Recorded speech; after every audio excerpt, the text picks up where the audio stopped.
Everything you about know crypto is wrong. Or is it? Guess what, guys? You thought proof of work died when Ethereum changed over to proof of stake? This show is here to tell you just how wrong that thinking is and just how amazing mined crypto can be. All that and more on this episode of Around the Blockchain.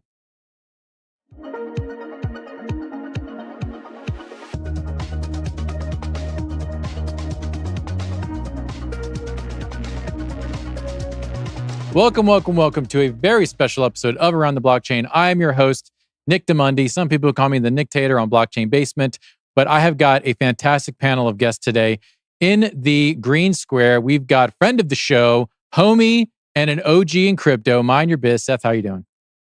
Hey, I'm doing great, Nick. Thanks for having me back on the channel. It's always such a pleasure to be on Around the Blockchain with such great forward thinkers, and I'm especially pleased that you coordinated this proof of work centered panel. Like, thank you, really, thank you from the bottom of my heart.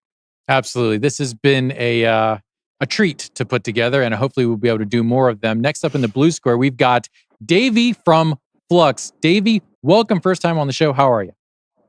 Good. Thanks for having me. Appreciate it. Fantastic. Yeah. Oh, almost stumped something over here.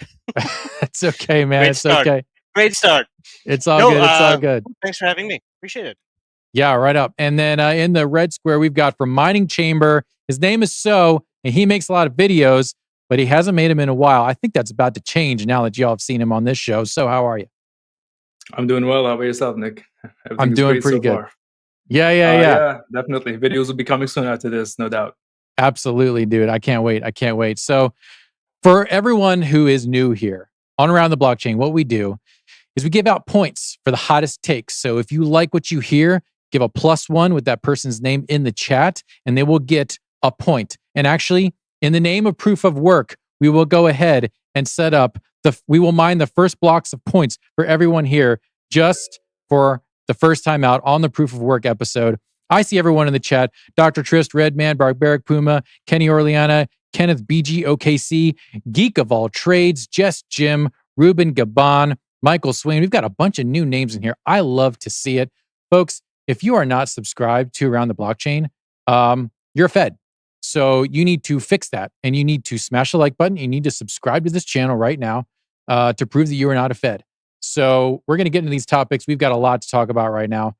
Let's see. And by the way, follow everyone. Just so you know, follow Mining Chamber, follow Davy on Flux, follow Seth for Mine Your Biz, follow me, be my simp. You know you want to. Let's get into it. Bitcoin, am I right? Okay, so look, here's the situation, folks. Bitcoin is going bananas. May of this year created the largest spike in Bitcoin fees ever in its 13-year history. I have a graph. First of all, look at this. This is crazy. Look at the Bitcoin fees. This is beautiful. Like I could almost cry looking at this. This is a beautiful thing. It was spiked obviously by ordinals, by BRC20s that are inspired by ERC20s on Ethereum. So ordinals launched in January. So you can basically inscribe a single Satoshi. It's kind of it's not really an NFT. There is no smart contract. Like there's a whole lot to BRC20s. We're going to get into that. But the first thing everyone wants to know is, will ordinals break Bitcoin? So what do you say? Bitcoin is a very ancient technology. It's slow by nature, which is, as we all know it. I don't know if it's going to break it, but I think we're going to see Bitcoin be in a state where it's like worse than Ethereum. Gas fees will be too expensive. The situation of using Bitcoin to send small transactions will be unusable. So I don't know. It's an unknown future, but I think it will be really bad for Bitcoin for sure. So do you see it resolving in the short term and the long term, or is there going to be another block war situation? I don't know how it would be resolved. I personally don't see any way that this can be fixed other than avoiding ordinals completely. I'd still leave it to the unknown. I'm not really sure how will this go. Got it. So, Davy, do you think we'll be trading frog pictures on Bitcoin 2 years from now in the bull run, or is this just kind of a flash in the pan? I hope not. I hope that's not what Bitcoin is going to be used for in the long run. But just basically to go back to what So was saying, I don't think it's going to break much. I think with the light nodes in play, it's going to it's going to be just fine. But I hope it's going to be used properly and not just for silly pictures and frog pictures. Let's be honest. Bitcoin, in my eyes, is a commodity that it's something you hold for long term, not for small, quick transactions, unless the Lightning node really takes off. But that's just me. Gotcha. That's what So I'm thinking, at least. yeah, Seth, what's your take on ordinals, just like overall, and then we'll kind of get into a little bit of the nitty gritty here. Well, first off, I want to give a quick shout out to Adam McBride, the NFT archaeologist, I think is what he goes by on Twitter. He handed me a physical Bitcoin ordinal while we were in Estonia last week, and that was super cool for him to do that, limited edition. This is one of those cool things as far as things that Bitcoin does by way of paper wallets and all of this sort of. I mean, like So said it, this ancient technology in cryptocurrencies. We've got all of this legacy code and all these legacy things that we can do. And it seems like, especially recently, it's increasingly important to know how to do stuff like that, multi-sig and split seed phrases and paper wallets, all the stuff that's very fundamental to operating blockchains.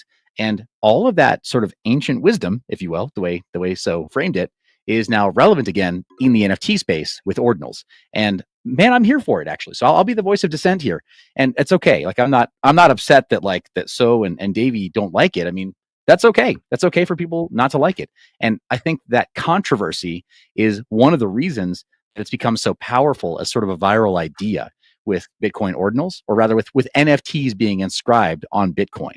There is a more deep tech stack that goes into ordinals on Bitcoin. And a lot like NFTs and the token standards that are available on Ethereum right now, not just ERC 721, but ERC 1155, ERC 4337, all these new standards that are coming out on Ethereum, they are standards, right? They're just token standards that are used. They just happen to be like the application. The way that they're currently used is to trade these funny JPEGs, right? These frog pictures and stuff. And I think that if we were to try to summarize all of NFTs on Ethereum as just CryptoPunks or just apes, right? Bored apes or mutant apes or all these derivative or generative projects that are being traded on Ethereum and other EVM chains, if we were to distill them all down to just that one application, that would be like, whatever, getting an iPhone and that had Flappy Bird pre-installed on it, because you can't download that from the App Store anymore. And once you get tired of Flappy Bird saying like, well, this stupid iPhone is only good for that one stupid game, and you throw away the phone, right? These are just standards, right? And Bitcoin ordinals are just a standard. The application just happens to be these funny pictures right now. But again, I'm here for it.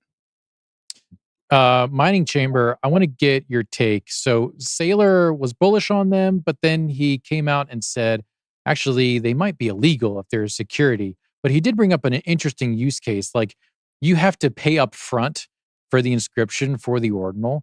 And so putting something like a contract, some type of record or a will on the Bitcoin blockchain, it being already so scarce and such a prized commodity, do you see a use case for that, and as also as a means to just continuing to enrich miners in the future? 100%. So just like Seth said, it's a tool that you can use as you will. So people use it for frog pictures now because this is what's common. This is what people want to see. But in some foreseen future where we can use this technology for something that's actually productive, such as contracts or leases agreements and so on, then we will see a revolution, like an actual technological revolution. But till then, I think we'll just be still seeing frog pictures, bird pictures, whatever it may be. But yeah, to answer your question, I think it would be amazing if we could inscribe these contracts in the blockchain using Bitcoin, and you have to pay up front to mint that ordinal in a way. It would be great. It would be definitely a world-changing thing. Got it. So, Davy, do you think this massive spike in profitability for Bitcoin miners is good for the space? Is it going to continue to incentivize what you would consider bad behavior? Or do you think it'll even out, or we're going to find a new way, kind of like with the whole wills and contracts thing, to enrich miners in the future? I think it's a good thing, right? So fees, when the difficulty shoots up, and especially when there's a lot more happening on the network, The amount of miners will go up as well, and the difficulty will go up. So you need to pay those guys out. So that makes total sense to me. But I, again, I don't mind ordinals, and I'm all for the new technology that comes with the Bitcoin chain. It is the OG chain out there, so it's not a bad thing that we're getting this new type of technology out there. But I do think that it might not be a bad idea to not use Bitcoin for a chain for this type of stuff when there's other chains that can do this better. I know the maximalist might not be happy with that answer, but I think other chains can probably do it better and faster. Is my thinking, and keep Bitcoin as a commodity as it is. Now that said, if we do go this route, yes, the miners need to be paid for all the extra work that comes with this. Yeah. It's important that like our audience understands that while most of us are like, most of us made our money with, proof of stake coins like Ethereum, like Polkadot, like Avalanche, whatever. Like proof of work drives this market, folks. Like Bitcoin is number one and it's proof of work for a reason. And when Bitcoin moves, everything else reacts. So understanding why this is happening to Bitcoin, what is happening to Bitcoin is important, not just for your crypto journey, but just so you can have a better holistic understanding of like fundamentals of the market. Like when you see the hash rate goes down, that means there's less interest in Bitcoin. And that's so you can know, okay, if there's less interest in Bitcoin, there's probably going to be less liquidity, less volume. The market is going to follow that. So all of that is kind of wrapped up in this microcosm of what is happening with ordinals. Okay, so we're going to switch away from ordinals real quick, unless anyone has a dissenting view or if you have a ordinals rant, get it out. I'll give you 2 or 3 seconds to jump in. All right, so I got a little rant here, and you knew that I could be Seth, delighted. I knew it. I know. That's the weirdest thing, right? Be careful with the open mics. They're getting ready to shut it down right now. But here's the thing: what you're saying there, Nick, about people needing to understand the fundamentals. There is a bit of a rising tide that comes with these popular movements like ordinals, and I'm going to push back a little bit on something that Davy said about like maxis being upset that we might not want to use their chain. It's actually just the opposite. Sentiment at BTC Miami, for example, was extremely hostile towards ordinals. There were people who were slated to speak. They were actually given a fee to show up and speak. So didn't just have their way paid to go out there, but they were being invited as though it's their job to show up. And they said, yeah, no, I'm not going because I don't like the fact that ordinals exist and that they're being represented so heavily at this particular Bitcoin Miami conference. So it's an extremely polarizing topic, and that's good for getting outside interest because you have these strong emotions. You have people who are willing to debate on stage, but I still contend that it's a good thing for us to try to poke holes in the security model, poke holes in the ownership model, poke holes in the original assumptions about whether or not people should be super secure, ultra secure with their holding of Bitcoin versus using a hot wallet, right? A web browser plugin based wallet that does not support hardware wallet backup or hardware device signing. I mean, we've pushed against so many assumptions that people have, these so-called, these sort of sacred cows in the Bitcoin community, and it's made it interesting and fun again. So I think the fact that brings people who previously were just speculating on these funny pictures on other networks that were just proof of stake and didn't have the fundamental security of proof of work. I agree wholeheartedly with you, Nick, that is important, that it will bring people back to some of the fundamental truths of how blockchain is secured and how this industry actually runs with so much correlation to Bitcoin. And it will bring people back over to conversations like this, where they hear from people who understand how proof of work from a game theory perspective and from a resource allocation perspective, why it's so important. But we do have to get their interest first. And, nothing draws interest like controversy first. So the rant is, Nick, I just wanted to say to everything you just said, fast. Oh, he did the reverb. Oh my God. Wow. Well, Wow. look, someone please check in on Greg Foss. I think he actually is having a brain aneurysm right now. I will say one thing. Eric Wall, who is, one of the Bitcoin wizards and also an Ethereum maxi-ish, I don't know, I can never tell. He is expressing regret about ordinals. He was expressing regret about ordinals to Ethereum, other Ethereum developers and influencers. He was saying, hey, there's going to be a whole lot of like meme coins that are going to start popping up on Bitcoin. And I don't know if really this is the path that Bitcoin should be going down. And I was like, maybe you should have thought about that before putting on a wizard hat at Bitcoin Miami. It's weird that you're regretting this, and we're not even 6 months into this ordinals thing. So I thought that was just an interesting about face that one of the, I guess you could even call them OGs, one of the starters of this whole ordinals mess is suddenly regretting his decision. I have to say though, Mind Your Biz is not wrong. Like it's definitely causing controversy, and at this point, that's not a bad thing. Let's be honest. Like it's causing discussions, but it's also gonna put some light on other coins or chains out there that do this stuff already as a native thing and proof of work as well. Hey, you have your Cadena out there, you have Ergo out there. Those are chains where you can create all these things as well with proof of work. So it's definitely out there. But having it on Bitcoin now, it's gonna definitely put some focus on those type of chains as well, and competition is good, even if it's from Bitcoin itself. Yeah. So moving on real quick, I do want to give a shout out to one of our sponsors, Incogni. They are basically a way to wipe your data from data brokers. Every time you like accept cookies or whatever on a website, you have given your information to hundreds of companies and they are selling it. But Incogni, you can find the link in the description. I personally used it. There was, I think, 186 companies had my personal private data. What they do is you pay them a fee and then they go and they wipe all that data. It is a fantastic product. Highly encourage you to use it. Incogni, affiliate link below. Bada boom, bada bing. Okay, now we're going to get into something that really is how I got orange pilled in the first place, which was mining. So I got orange pilled and black pilled during flu season back in 2020. And then from there, kind of snowballed and I bought a bunch of GPUs. Now my shed is many, many degrees warmer than it is outside at any given time of the year. One of the channels that I was watching while I was coming up during that time is Mining Chamber. He taught me a whole bunch about crypto mining. And I got into the mindset of viewing crypto mining as not just ECAing or electric cost averaging, right? My electricity bill into crypto, but you're supporting the network and you actually have to buy into a project and say, yeah, I'm going to give my electricity to this project. Mining Chamber. Let's see. If we look at hashrate.no real quick, I mean, my God, look at this first of all, it's a great website. Look at all this green today.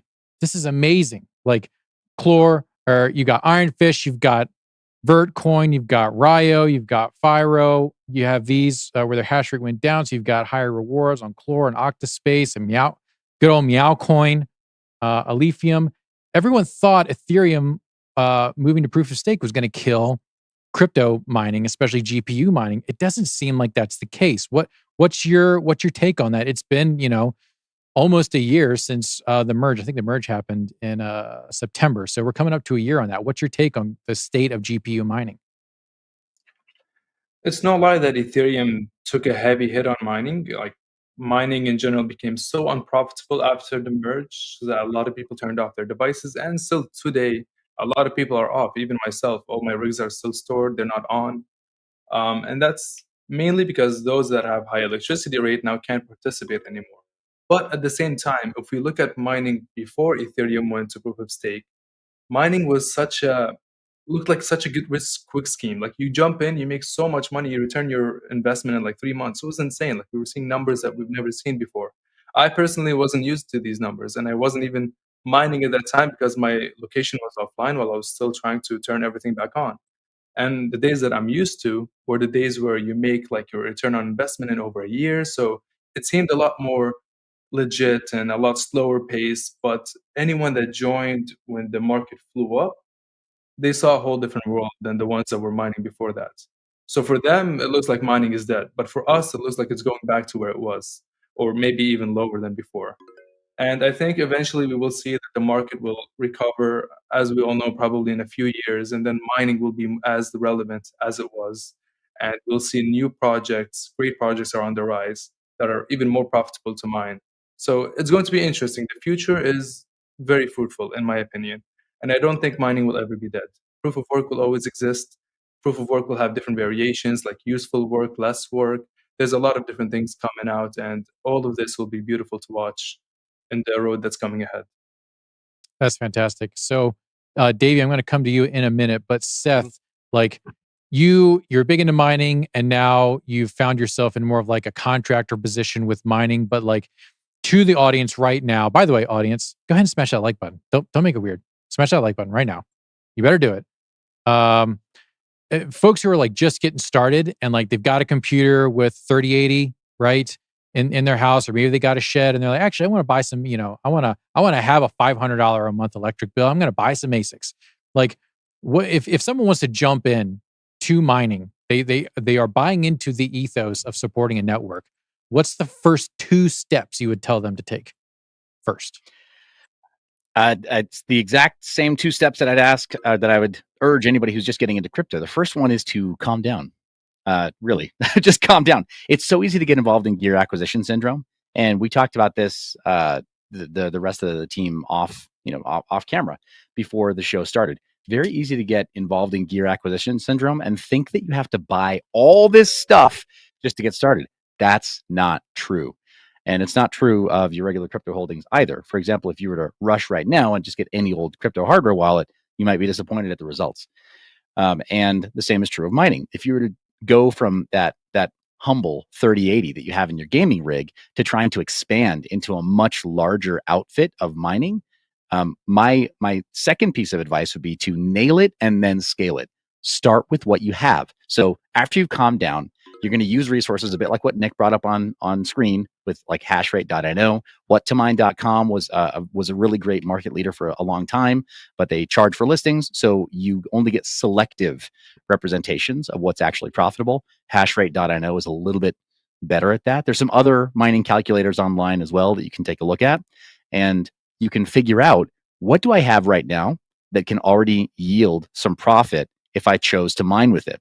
And you can start to figure out approximately what your projections for expense would be, right? So you would know roughly how much you're going to spend every month. You called out a $500 a month electric bill based on getting new, really power hungry ASICs into your home. And you would also have to figure out, you'd be able to figure out on that small scale, how much heat do I have to dissipate from my mining operation? Yeah. Because the difference between this and, say, running validators for Ethereum or other EVM networks or IBC networks is that you are contending with so much power that is converted pretty directly into heat.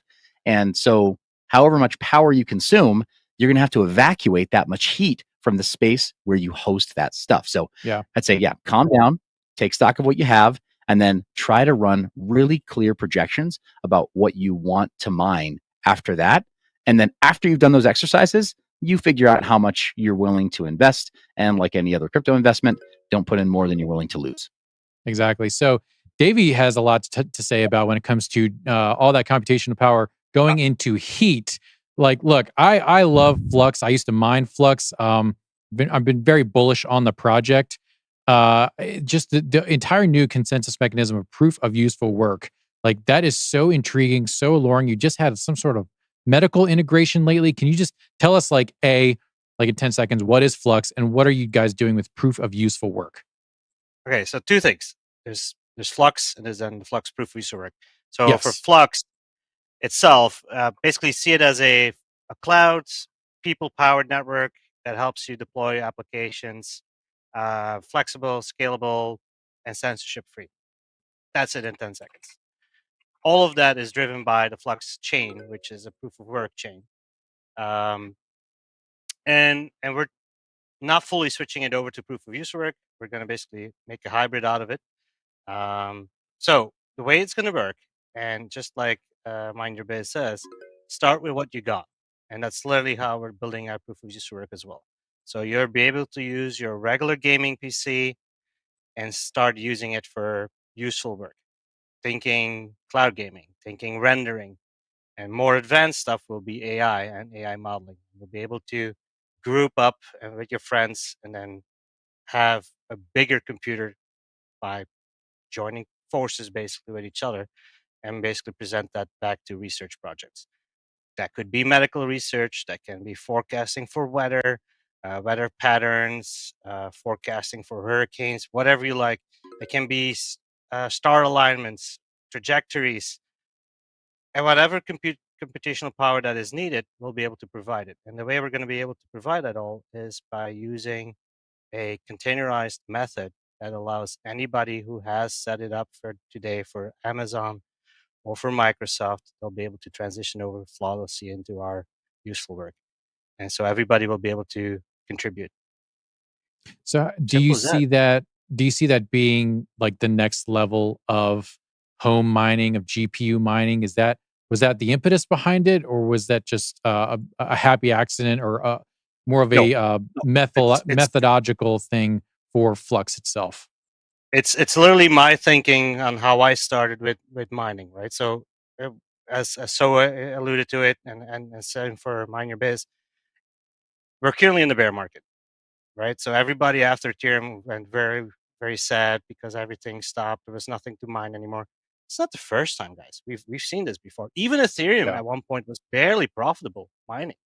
If you stuck to it and you were mining during all of that, and then when the bull market hit, you had your payout, right? Mining is the long game playing. It's never the short game. I see always people Yeah. looking at, well, what's the most profitable coin right now? Like, you're already behind the ball at that point because you're already losing out. Everybody who was mining it at that point is cashing out and moving to the next one. And now you're picking up their bags. So congrats. So playing the mining game is a long play, always is. So now is the time to start, because when the bull market hits, that's when you're gonna see your profits go up. But to get those people who are not interested in crypto per se, but are interested in AI, that's where useful work comes into play. They're Mhm. going to be able to participate as well, and we're going to bring in people who might not have been into the blockchain before or into crypto before. They'll start to learn about, hey, there's other things out there that we can learn from and participate in and use my computer for. So it's going to actually be a bi-directional influx of people, pun intended. Got it. I got to say, Davey, your crew has shown up in this chat. They're absolutely going bananas in chat right now for Davey. I also do want to give like a quick my own personal experience. I was really following Bitsby Trippin and everything and Son of a Mhm. Tech when it was coming up to the difficulty bomb for Ethereum and the EIP 1559, right? And I was Right. actually Yeah, I remember I that. sat in on one of the calls with Bitsby Trippin and a bunch of other miners with the Ethereum team, and like Bits had a plan to like get a handle on the gas fees and democratize the chain better and keep it all on mining. And the Ethereum guys were just like, yeah, no, we're not doing that. Because it was never It, about reducing fees. It was never about the speed. It was all about their World Economic Forum cuckery. Now I'll just go ahead and say it right now. Okay. Like their whole they are cucks to the World Economic Forum. Ethereum is. They chose it. Okay. They're the change the code chain. Okay. So just keep that in mind, Ethereum maxis. You guys are the change the code chain, and I don't want to hear it when you're talking about how Bitcoin is bad for the environment. No, it's incorrect. So, anyways, that's my little so tiny that's my tiny micro rant. I've got beef with actually, Ethereum, not because they moved from proof of work, but because of how they did it, and they were so shisty about it. Mining chamber. So, look, you're big on gear. You've taught me a lot about gear. You will teach everyone here a lot about gear because they're all going to flood to your channel right now. They're going to learn all about it. But you're accumulating, you're mining coins, and you're also harvesting gear. It's like an asset. How do you manage, like, what's your cell structure when it comes to the coins that you mine and the gear that you accumulate? Yeah, that's the beauty of mining, is that you are accumulating gear, and I think that's the most valuable part. Yes, you're mining the coin, you're supporting a project, that's awesome. But the fact that you have the gear, that's leverage for you to leave the market, and you can offset your losses if you end up selling on a loss. So the way I handle it, I personally, as a content creator and as a developer that tests GPUs and see the hash rates and results and puts them on my website, I have to keep my gear. Even though it's not financially smart, even in the bull market, I could have sold my gear for like 10x the prices that I bought them for, but I still decided to keep them and I just use them for testing or backup if I want to make any videos. But if I would advise someone that's mining casually or as a business, I would advise to sell your gear at the highs, even though, yes, it sounds bad, but that's what you need to do. If it's a business for you, you have to sell it at the high, because once it comes back down, you'll be able to buy a lot more gear and just be mining with it. Now, as for your coins that you mine, if it's a project that you support, you can hold on to the tokens or the coins and just keep up with the project, see if they're updating their project, if they have any development going on. But if it's a project that's been dead for a long time, I would recommend just selling it and convert that to a coin that you want to hold, or just cash out and pay off your bills. And always have some fiat ready to buy more gear, because the mining is just as volatile as crypto. ASICs would go up like 2x the price just because Bitcoin went up like 10%. You'll see a lot of movement in the market. So always have cash ready to buy more gear. So that would be my 2 cents on it. Honestly, I personally, like I said, I barely sell anything. I just keep it in gear or in coins, doesn't matter. And then I just keep adding more gear if I have more power to run them. That's fantastic. That's great alpha. I made a ludicrous amount of money by buying some Litecoin, Dogecoin, the L3++ miners in like January of 21. They were $50 a piece on eBay. I bought like 4 of them. I mined all of 21 and most of 22, and I sold those mofos for like $600 a piece. It was nice. So Insane. that's just like people were giving them for free too. It was ridiculous. Yeah, I know. I'm actually going to give away my last one for free on my Twitter. And compare and contrast that to when I was trying to flip some meme coins on Binance Smart Chain, I got absolutely wrecked. So with mining, like, you just have to be a little bit more methodical with what you're doing. And it's a lot harder to lose money fast, but it's easier to make money in the long term because you have to be more methodical with mining. It is not get rich quick, it's get rich smart. And it's also supporting the blockchain. It's a completely different mindset change. So real quick, we're going to go into our last section, the future of proof of work. Again, follow everyone here. Follow Davy, follow Mine Your Biz, follow Mining Chamber. Everyone here is fantastic. Follow me. You want to be my simp. I'm on Twitter at Nick Demundi. You know you want it. Smash that like button. Don't make it weird. Prove you're not a Fed. Subscribe to the channel, folks. Let's do it. Let's subscribe to the channel. So, Mining Chamber, we're going to come to you next. Like, the future of proof of work. Number one, what's a coin like? I want to be careful with this, but like, what is a coin or maybe an algorithm? You can even say an algorithm that you were bullish on for the next 2 years, and where do you see like at-home GPU mining in the next 18 months? Where do you see that? Let's just put on your hat of future telling hat. I can't tell you an algorithm, but I can tell you a coin, because all these coins almost have their own algorithm for their own coin. Yeah. I have a list. So I guess I'll just take it off from proof of useful work. Any coin that's planning on implementing proof of useful work, whether it may be as a compute as demand service or they're actually implementing it within the block mechanism, I'm all for it. And proof of useful work is such an interesting space. Like, it can be looked at as simply just compute on demand. You're just buying GPUs to do machine learning, rendering, or whatever it may be. And this thing is not new. It's been there for a while. But now we're seeing coins such as Flux, which is integrating it within their blockchain. So that would be as if you're mining, they would take your GPU out of the blockchain, that you do it for compute on demand, and then they put it back in the blockchain to do proof of work. Now, that can be looked at as, okay, you're just simply doing compute on demand and then proof of work, which is fine as well. It's still kind of offsetting that energy that you're using on the proof of work calculation, which all it does is simply secure the blockchain. It doesn't do anything useful. And I have nothing against that. This is how the space is. We are consumers at the end of the day, and just like everything else, we need to use our energy. And I think also we will see mining software implement this type of strategy, where a mining software is the interface for you to mine a coin, but it will also be an interface for you to do useful work, such as rendering and so on, just similar as proof of useful work. So I think, as a general idea of the market, any coin that implements that, or any mining software that implements that, will be for good for the miners, and miners will be able to make more money in the bear market. It's fantastic. I do want to push back on that. So it's saying that proof of work doesn't do anything useful. I would say that security is useful. Like Bitcoin, like that's part of its value, is because it is backed up by math and electricity. Like, that is its value. So you can have a currency or an asset that's backed up by math and electricity, or you can have one that's backed up by war and oil. For me, I'm going to use math and electricity just because I don't like war, and I think oil is great in cars, but it's not good for enslaving millions of people. That's just my own take. Davy, I just want to comment on that real quickly. Like, I would definitely, like, fiat is not even in the picture. Like, take that fiat completely out the picture, right? But for me, it's like, if you look at Bitcoin, how much hash rate is enough? Like we can keep Yeah. increasing the hash rate more and more and more. But All is that of really it. making the chain more secure? Because it's already extremely secure. Ain't nobody's going to 51% attack Bitcoin at this point, right?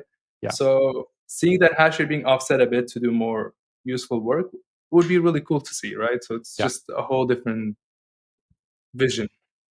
Yeah, I know that was a little bit of a dunk on you because it was out of context, but I couldn't help myself. If there's ever a time someone sends up an opportunity to dunk on fiat, I have to take it. Davy, putting on your future seeking hat, where do you see just for the folks who are at home, like with their 8 GPUs, like screaming in their basement, those folks who are there supporting the network, where do you see this in 18 months? And if you have obviously, Flux is a fantastic project to mine, but if someone doesn't have the rig to mine Flux profitably, do you have a coin you would pick for them to get into? That's a difficult one for me. Lithium is one that I'm interested myself, that I've been mining. Yeah. So I'm not going to say Flux here because I am mining Flux as well, to support the network. So lithium is definitely one that I've been looking at, that has my interest. Nexa is another one. I had been mining Caspa, but for some reason I'm no longer doing it.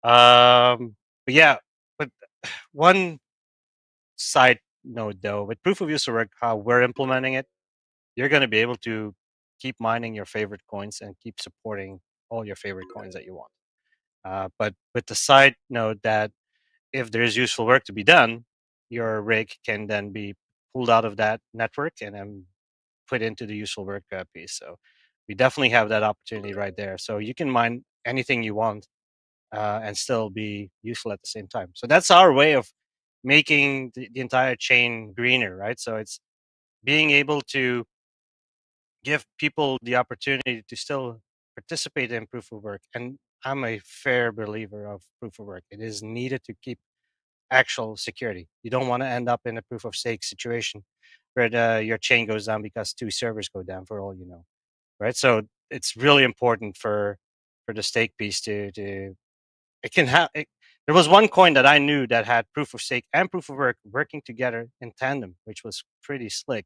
and that was actually the ideal solution. But they're unfortunately no longer, and it was a failed project.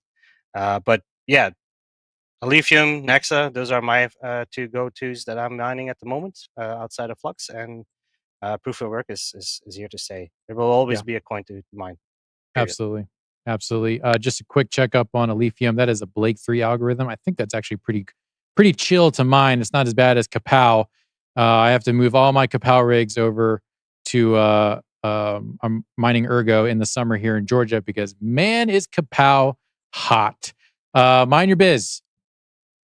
Tell us what you see in the future. You've been mining your biz so far. What do you see going forward? And if someone's going to mine something, what should they mine? Your biz. So let's jump into the actual question now.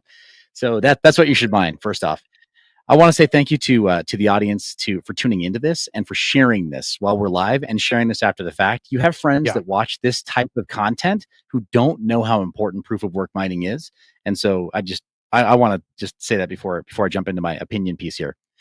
As far as the future of mining and what's happening 18 months down the line, unfortunately, a lot of people are unable to forecast that far. Blockchain moves very fast, right? We live one block at a time, and our profits are sometimes lost literally one block at a time as things are written in, and as we find that there are exploits with bridges and DeFi instruments and all the other complex stuff that we do with these coins and with these tokens and with these NFTs after the block is mined, right? After the coin is emitted from a block reward. So mining and being rewarded for mining is one thing, but people have to use this stuff ongoing. And the security aspect of mining is kind of, I think, where more of the advocacy is going to come from, is that pure cypherpunk security mindset. Yeah. Bitcoin is going to continue to grow in hash rate because it has to. It is adversarial by design. And so asked before, how much hash rate is enough? Literally, there is no point at which net hash is enough on Bitcoin because of Moore's law. As we improve in computational ability and as die sizes shrink, as the instructions per cycle improve in different fabrication processes for ASIC chips, that means that the network itself has to grow and needs to meet that demand such that a 51% attack becomes economically and materially infeasible for a would-be attacker. And that includes nation states. So that means that we always have to be able to grow that hash rate up and forward.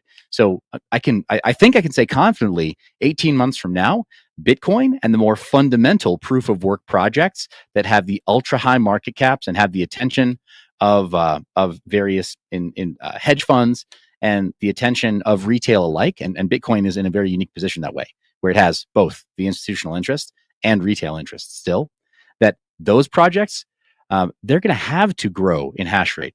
And Nick, I appreciate you giving me points and also giving my the other members of the panel points while I make points. That's super cool. That's a bit how NetHash works too, by the way. It's for the good of the entire network that you contribute your hash rate to the network. But 18 months from now, Bitcoin is going to increase in its net hash. Monero is going to increase in its net hash. Anything that has a top 25 or a top 50 market cap proof of work project is going to increase in its net hash. The question is, how much of that will you be responsible for? And some people are going to look for other methods to contribute, whether it's delegated proof of stake, just take your holdings, right? Take your coins and stake them somewhere else. In fact, a lot of old school Ethereum miners are now enjoying retirement, right? Because of that, where they take all those profits that they took, they don't fully divest and take dollars out of them. They're just keeping Ethereum, in like and kind and letting it ride. So I think that's going to continue to be a trend there. And I think as far as proof of useful work, here's where I'm going to push back on the rest of the panel. I think the proof of useful work, it's something that I brought up on a live stream and had suggested to the Flux team, even before Miles left, and before Flux was even conceived of as the new direction for the project. It's something that I was preaching to a lot of masternode projects at that time as a service node orientation, right, or a service node paradigm, where we can do that already, and there are marketplaces for that already. And unfortunately, the way that proof of work and the way that hash rate systems, specifically competing hash rate, the way that adversarial system works, the game theory is fundamentally broken when you try to interleave those hashes that cannot be duplicated with work cycles that cannot be verified. So there's a little bit of a difficulty there. And whoever cracks that nut best by either having a specific amount of stake applied to those service nodes so that there's a hybrid proof of work and proof of stake system, or is able to figure out some way to get proof of work as a necessary component of the node build out for those different service nodes, then that makes sense as a paradigm. You mentioned also KawPoW and these really resource intensive hashing algorithms that hasn't necessarily proven to be all that much better for the health of the network, and it hasn't necessarily proven to be all that much better for decentralization. There have been some problems there too. So I do think that power tends to congregate and strength tends to congregate. And so you're going to see some of these projects like Bitcoin and the fundamental projects continue to grow in net hash and continue to build because they have to, because of the adversarial nature and game theory. And some of the projects that don't have that same interest across the board, from institution to retail, are unfortunately going to die. And 18 months from now, we'll see that, like we see with every cycle, that there's going to be a resurgence in mining, exactly as Davy said, because of the speculative nature of silly new projects that happen to be proof of work, where the retail participant has the opportunity to 100x or 1000x their bags. So that's kind of a boring middle of the road take, but there you have it. That's fine. And we can do those because we've had hot takes the entire show. It looks like Davy's crew showed out in the chat, and he has won this first episode, maybe the last episode of Around the Blockchain Mining. It was spicy. There was some pushback, but overall it's fantastic. Davy, give us your little 20-second outro. Congratulations, everyone. Davy, take it away. I'm going to use it for a rebuttal here because Mine Your Biz, thanks for your input and confetti. I think proof of work is here to stay. I love the confetti theme. So Mine Your Biz, I appreciate what you were saying, and just FYI, we do have a side of a bit of a proof of stake that is actually already useful. Our nodes are being used for service work as we speak, right? You can use it for hosting. So we kind of did tackle that issue. But I want to use the few seconds that I have left. If you're a cypherpunk and you want to hang out with other cypherpunks, and all of you guys here on the panel, you're all invited right now. I'll make sure you guys get tickets. But we have Cypherpunk, small conference, end of September in Fort Lauderdale. You guys better come, and we can talk about this way more at length in a panel if we want. And proof of work is here to stay. Proof of work will be there in the future, and it's never going to go away. And even Kennedy said it in the Bitcoin conference the other day. Everybody should be allowed to mine whenever they want, have their own nodes in their home, and everybody should be able to use it at any given time without giving away your private keys. So with that in mind, thank you everybody for having me on the call. Appreciate it. Yeah. And thanks everybody. Yeah, you're awesome. Hey, everyone in chat, really appreciate you hanging out. Who do we got here? We got Flat Smack, we got Hawk Mining Company, we got Rudy Poo, Geek of All Trades, Dabatola, Gazango, Gianluca Zazzari, Ryan Bowling. Let's see, man, a whole bunch of new people today. Optimality. I really appreciate all of you guys coming out for this episode of Around the Blockchain. Just remember, we're all spiritual beings having a human experience. You have to take self-sovereignty over your life. Hit that like button, hit the subscribe, follow everyone here. That's all from the Nictator. I am Nick DeMundi. I'll see you at the top.